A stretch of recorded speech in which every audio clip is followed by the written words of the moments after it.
our Jeopardy guy.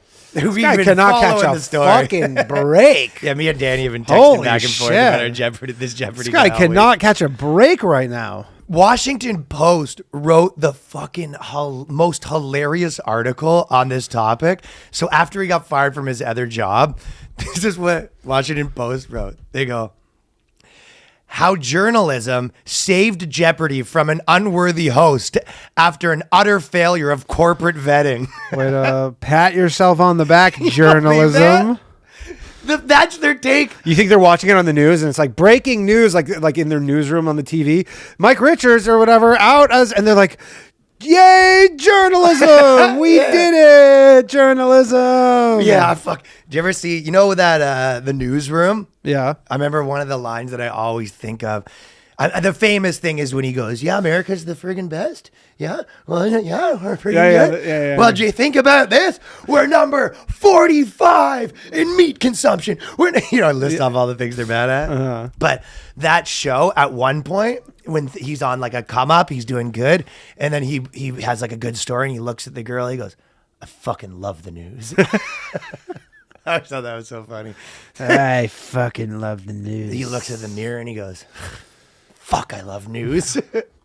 So these people, their take is ball washing themselves. Insane. Where they go, this guy got fired. And their take on this is if those people at Jeopardy would have done their jobs, we wouldn't have to. Yeah. You think we want to do this? We could be on a fucking beach in Cabo right now, but you guys can do. Also, the idea that the baseline of this is like Jeopardy is this like institution that must be preserved. That's how they're looking in its at like it, yeah. pristine form, and that any sort of like changes that could it could bring down the country.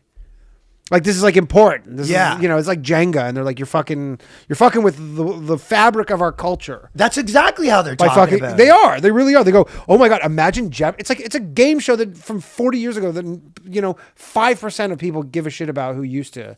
And even when they do, it's like fake nostalgia. I'm sure there's some people that watch Jeopardy, but this person that wrote this article, they started by saying, listen, me and my friends love Jeopardy and we watch it every night and blah, blah, blah, right? Then he goes, so when this happened, my friend and I considered boycotting Jeopardy over this decision, though that would have meant forfeiting our pop culture comfort food. So they didn't decide. They had a big meeting. I'm sorry, is Jeopardy this big pop culture thing? For this dork. But first of all, the arrogance to be like a single person, and when you stop watching a show, like you go, oh, I don't watch that. It's a boycott. Yeah.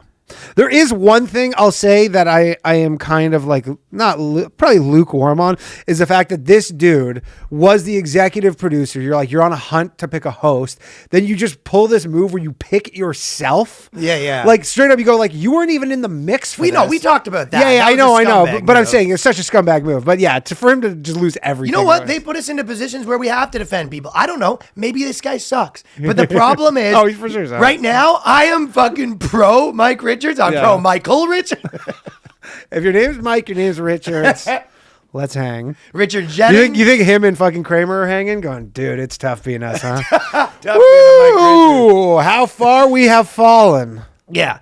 And so, but he goes, him and his friend decided whether they're going to boycott Jeopardy. And they called each other and they're like, are we doing this? Are we doing this? Well, like, what else are we going to do at 7:00? And they go, all right, we'll watch it, but we won't be happy about it. So they decided, despite their conversations, they decided not to boycott Jeopardy. And they said, so McNear, that's the person that vetted Richards. They go, McNear vetted Richards with material that was out there in plain sight. Happily, we won't have to do that now, said thanks to Claire McNair of The Ringer, the reporter and author who diligently did what Sony, the show's parent company, failed to do. And then McNear says her process wasn't all that complex. They're interviewing journalist about her process of saving Jeopardy. Process, yeah. Process. I say process. I'm not a fucking hoser like you. I'm a fucking hoser. You're a fucking hoser. I'm getting polluted. You want to talk about my process of getting fucking polluted? Play some fucking offense, boys. Boys, They are legitimately. This is a journalist. Yeah, whose Interviewing- journalism is just just listening. It's the same journalist as your like girlfriend who's trying to bust you. And she's like, yeah, she just went and dig through all your shit, just listened to 43 hours of podcasts. But this is a journalist who didn't break the story, interviewing the girl from The Ringer, who released the article that got him fired. The Washington Post is like, do you think we could get her? But this is, and they are interviewing a journalist from another publication Yeah. on her process. It's almost like of how she takes them down. Her cancel process. This is like their Watergate. This is honestly, you go, you know who we need to get the journalists who broke Watergate. They're the new stars of this. Holy shit. Their cancel process. How do you cancel? He goes, this is what she says of her process. It's not that complex. I just kept looking. Yeah, I just downloaded a podcast and I listened to it. She told CNN's Brian Stelter on Sunday. I'm not kidding.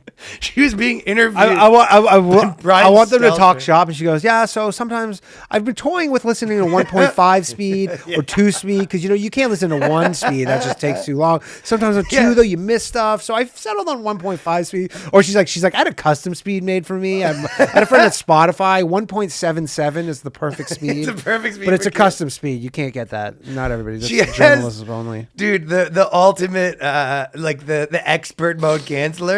She's listening to 2 podcasts at once. Yeah, she has 2 different devices. She's able to Right and left hand taking notes, just like speed reading, when they read every 5th word, Yeah. she can listen to every 5th word and still know if something was offensive. It's like that. And I go, reel that back a little bit.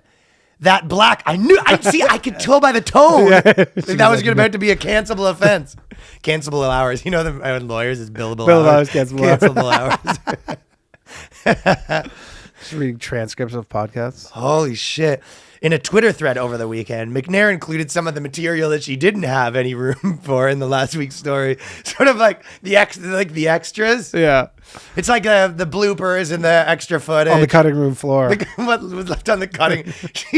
On the canceling room floor. She after he already got fired, she released some of the He goes, material. hello, I have more. The body's dead. He's Oh cold. my Body's God. cold. This needs to be a lesson to any fucking man who thinks he should just have a job.